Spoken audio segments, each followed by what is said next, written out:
E aí galera, beleza? Sejam bem-vindos a mais um vídeo do Doug Channel, seu canal de dicas de cinema, séries e outras coisinhas mais da cultura pop. E hoje eu trago pra vocês aqui a minha análise do 7º episódio da segunda temporada de The Boys. Estamos chegando aí no fim da temporada com um episódio de explodir cabeças. Eu sei que todo mundo deve ter falado isso das análises por aí, mas é real. O final desse episódio foi realmente interessante e assim, perturbador, porque não sabemos quem fez o que fez, né? Mas antes da gente chegar lá, vamos aqui começar devagarzinho, meio que conversar um pouco sobre importâncias, né, que foram colocados aqui pra gente na trama. Então, a gente começa no comecinho aqui, acompanhando uma pessoa que, pra quem acompanhou o Dilema das Redes, inclusive tem crítica aqui no canal, dá uma olhadinha lá, ou se você não viu o Dilema das Redes, recomendo, porque ele fala sobre manipulação social, o que as redes fazem com a gente, essa mudança da nossa personalidade, das coisas que a gente acha, das coisas como a gente enxerga o mundo. E no caso aqui a gente acompanha logo de cara um rapaz que gosta da Stormfront, enfim, ele tem um bonequinho dela ali, ele vai acompanhando o que ela diz, e todo dia de manhã, e não sei o que, nas notícias, depois nos jornais, e depois no celular, porque a Tempesta tá fazendo um discurso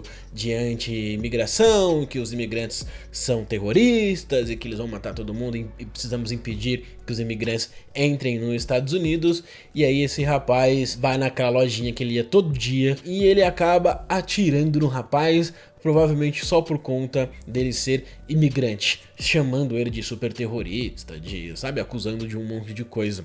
E é interessante porque é exatamente o que o documentário fala e o que a Tempesta começa aqui no começo do episódio, colocando isso na cabeça desse personagem, que faz ele agir de forma radical. Então sim, as redes sociais têm impacto muito grande na nossa vida, né, e tornam as coisas reais. Elas saem muitas vezes da internet e torna uma coisa real na vida das pessoas, tá ligado? E isso pode ser preocupante. É mais um acerto ali nos discursos de The Boys, né? Mas vamos falar aqui da grande armação que os The Boys estão tentando fazer depois que eles pegaram lá o facho de luz. Vão assim, ó, mano, toma conta desse cara aqui, vamos pegar ele, ele vai depor na corte, né? Então a gente vai precisar desse cara, ele vai soltar todos os podres da Vault, pelo menos é isso que a gente acha que vai acontecer. Aí tá lá todo o grupo do The Boys, a Mallory, né, a Grace Mallory e a Victoria Neuman, que é por acaso aqui aquela senadora política, enfim, que tá tentando derrubar a Vault, que tá se pronunciando, é uma voz aí de oposição basicamente.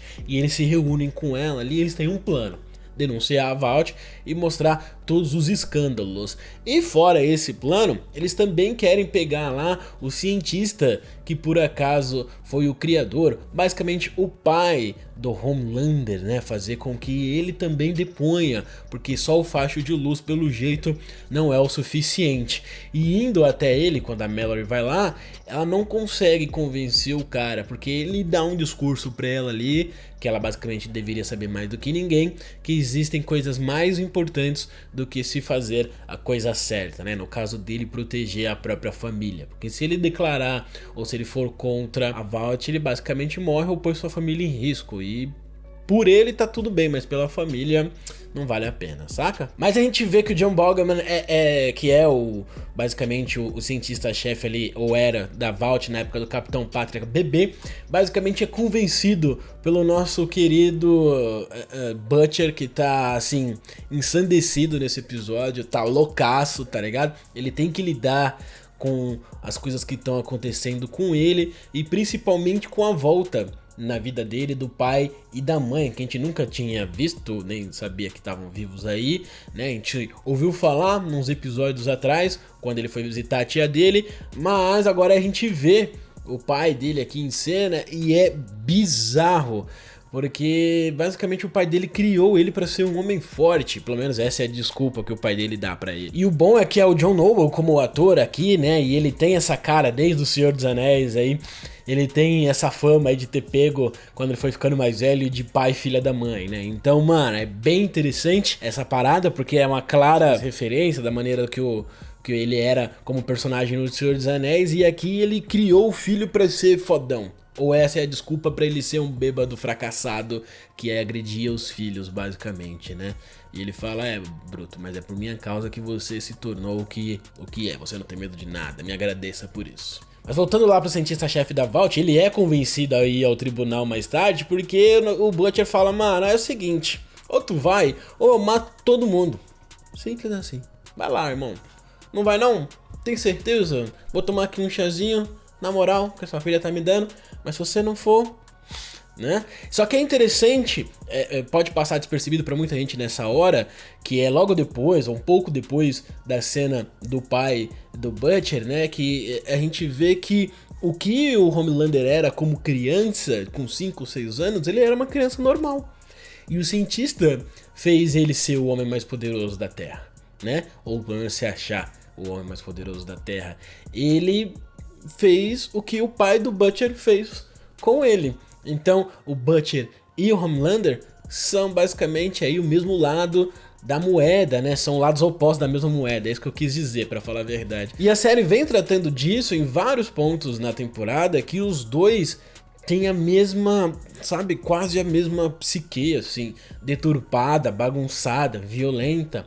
Um pode estar lutando pelo que a gente acha certo, pelo que a gente está acompanhando na história, e outro pode ser só um cuzão com superpoderes, mas, pra falar a verdade, eles são violentos, eles são homens quebrados, eles têm uma masculinidade bizarra, que não teve berço, basicamente, porque eles foram quebrados desde berço, e isso é muito legal porque fala da nossa sociedade como ela é hoje, um monte de homem zoado por aí, entendeu? Temos o Hughie aqui que vira babá do facho de luz, que tá vendo vários filmes pornôs ali bizarros com a equipe do set, e com certeza ele tem uma, sei lá, uma paranoia com o set, ele precisa ficar consumindo o conteúdo dos caras, nem que seja por pornografia, porque é o que ele gosta pelo jeito, mas ele tem alguma coisa com o set. E quando o Hughie, que não aguenta mais ver as pornografias, decide mudar de canal, ele vê que a Starlight foi presa aqui pro nosso querido Black Noir, né, tão querido assim, numa cena bem bacana de luta entre eles, e ela é colocada lá numa prisão dentro da Vault, inclusive, e ele, não, eu preciso resgatar ela e não sei o que, e vai ele e o facho de luz lá resgatar ela. Nesse momento a série me pegou um pouco, porque eu falei, ah, mano, o cara ainda tem acesso a tudo lá de dentro, tá ligado? A Stormfront já não teria, talvez não deu tempo da Stormfront falar, ó, esse cara foi um desertor, ou ele tá sumido, mas ele tem acesso a tudo. Bom, enfim, o facho de luz, e ele entra na empresa junto com o Hughie pra resgatar a Starlight, só que ao invés de resgatar ela, ele tava com um plano de se matar mesmo, de se incinerar, tá ligado? E ele faz isso de uma maneira que você fica... oh, ok, rápida, bem dolorosa e assim, né, bizarramente. E assim, o Hughie precisa ainda salvar a Starlight, que por conta do Hughie só ter ido lá e não ter conseguido fazer nada, mas ele conseguiu lá, de um jeito ou de outro, ajudar a própria Starlight a sair usando um poderzinho dela que ela só conseguiu por conta do Hughie, que ela absorve a luz das outras coisas, né? E ela conseguiu sair da jaula, conseguiu encontrar o Hughie cortando o braço do facho de luz é maravilhoso para poder acessar os lugares, e ainda assim, mesmo carbonizado, a digital funciona, tá ligado? Onde ele resgata a mãe dela. A Starlight vê que ele foi lá pra poder ajudar ela, mesmo sendo um panacão, um bobão, e assim... conseguiu, e renova o amorzinho dentre eles, assim também como um outro casal aqui na série que vai ali se alinhando, que é o francês e a Kimiko, né, que assim estão lá tomando conta da deputada, da política lá que vai ajudar eles, enfim. E eles começam a trocar ideias ali, e ela começa a ensinar pra ele a linguagem de sinais, só mostrando mesmo que o casal ali tá se formando, ou que eles estão se gostando. Temos a Maeve aqui, que é bem interessante a construção dela, porque a mina dela lá não aguenta, não aguentou ver aquelas imagens, ela pensa naquilo que aconteceu no avião o tempo todo, e ela basicamente quer se afastar da Maeve e fala, mano, too much for me, eu vou ficar longe, tá ligado? Eu vou pra casa da minha irmã. E a Maeve também dá uma pirada ali, joga as coisas pro alto, a mina fica apavorada. E a Maeve, que fez besteira por ter jogado na mesa, mas ao mesmo tempo ela tava tentando, tá ligado? Só que a pessoa não é obrigada a ficar do lado dela, né, cara? Mas ela tava tentando esse tipo de coisa, e você vê que ela sente bastante, inclusive, mesmo depois pegando um boy lá pra poder desestressar, desaliviar, enfim, ou, né, aquela transa no remorso, na culpa, no ódio, unfan. Mesmo assim, ela continua chorando, ela gosta muito da mina. E é triste pra ela meio que perder essa parceira. E por conta disso tudo, ela decide no final ajudar a Starlight a fugir, né? Colocando pasta de amendoim na boca do nosso querido Black Noir, porque ele é alérgico. O Black Noir ali, assim, sobrevive a bombas, mas a alergia é a alergia, né? Todo mundo tem. E o mais bizarro é que, assim, no final, a Maeve tá lá com o Seth, né? O Black Noir não deve ter morrido, mas ele deve estar hospitalizado, deve estar se recuperando. A série não ia matar ele assim do nada, tá ligado? Sem uma morte grandiosa ou algo do tipo. Pelo menos eu acho, eu acredito nisso. E ele não aparece lá, mas a Maeve continua, ela não vai junto com os The Boys. Ela falando assim, não, eu vou ficar nessa hipocrisia aqui mesmo. Não sei o que a Maeve planeja. Tá uma incógnita aqui na personagem. Temos o A-Train e o The Deep aqui também, que estão ali na festinha da galera da igreja. Eles estão se aproximando ali, o The Deep e o A-Train, virando amiguinhos, porque o A-Train dá um peixinho bonitinho pra ele.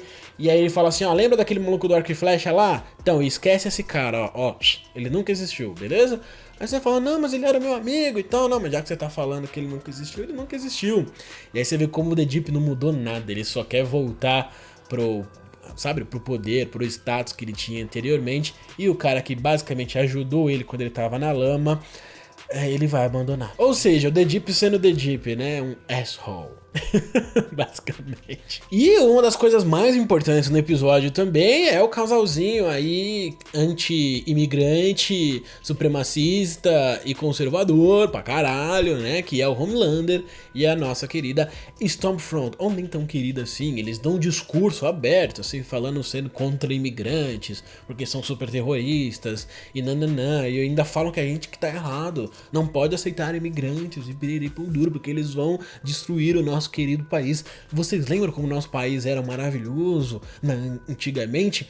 Esse fato de nostalgia irreal que eles pregam, né? É algo muito real na nossa sociedade, é um discurso muito parecido com vários políticos, inclusive, pra falar a verdade, mas eles acabam ali conseguindo convencer a galera disso, cada vez mais se posicionar desse jeito, mostrando que eles são um casalzinho na frente de todo mundo. E agora o Homelander, que vê a Stormfront ali olhando uma criança, sentindo saudade da filha dela, leva ela pra poder olhar o filhinho dele. E agora eles serem um super papais do super filhinho, basicamente ignorando a mãe do moleque, que é a Becca, e falando assim, ó, essa é a sua família, nós somos super poderosos, você também é, a sua mãe tá mentindo pra você, ela tá te enganando esse tempo todo aí, tá ligado? Nessa vidinha de mentira, e ele acha que ele vai ser um pai melhor e basicamente sequestra o moleque, que tá bravo com a mãe porque a mãe mentiu pra ele, mas ele e a Stormfront pegam o moleque e ó, dão no pé com ele. Isso vai ser interessante porque vai obrigar a Becca a ir lá pedir ajuda do Butcher, com certeza, é isso que vai acontecer, não tem a menor dúvida. E chegamos ali ao momento, o ápice do episódio, onde o cientista da Vault iria depor e poder acabar com a Vault, por mais que o facho de luz tenha se queimado todo e não dê mais para testemunhar, temos agora um cara ainda melhor para poder falar sobre isso. E no final todo mundo começa a explodir ali, inclusive aquele maluquinho lá que é o Onda de Choque, que seria o substituto do A-Train, uma galera aleatória começa a explodir, inclusive o cientista-chefe, inclusive o cara que tava ali, e todo mundo, e aí você fala assim, what the hell? Quem tá fazendo isso, tá ligado? É aquela mina que escapou do sanatório lá, daquele bagulho? Eu não acho que não, eu não sei, por que ela faria isso? E por que ela não mataria os supers, mataria um monte de gente aleatória? Não faz muito sentido, pelo menos pra mim. Mas, vai saber o que vai acontecer nesse último episódio. Vocês têm alguma ideia? Vocês sabem quem foi? Porque eu não. Foi um baita episódio, eu gostei bastante do que aconteceu aqui, várias coisas, muito da psique do Butcher foi explorada aqui e estamos caminhando pro final, por mais que tenha algumas pontas soltas aí e tal, eu acho que a temporada tá se alinhando ali no final. Qual vai ser esse final? Se esse final vai ser uma conclusão, só o último episódio dirá. Me dizer o que você achou desse vídeo, o que você achou da minha análise, vamos trocar as ideias aqui nos comentários, não se esqueça de se inscrever nesse canal, deixar o like, eu nem pedi no começo, mas realmente ajuda, baixa um pouquinho aqui, se inscreva no canal e se considere aí, ou considere-se ser um padrinho desse canal. Você acaba sendo dono ou dona desse canal, contribuindo para ele continuar existindo com vídeos exclusivos, como recompensas e coisas do tipo, beleza? Então, muito obrigado por ter assistido esse vídeo principalmente até aqui, redes sociais aparecendo, beijo na bunda, até a prata, like, compartilha, valeu galera e tchau, tchau!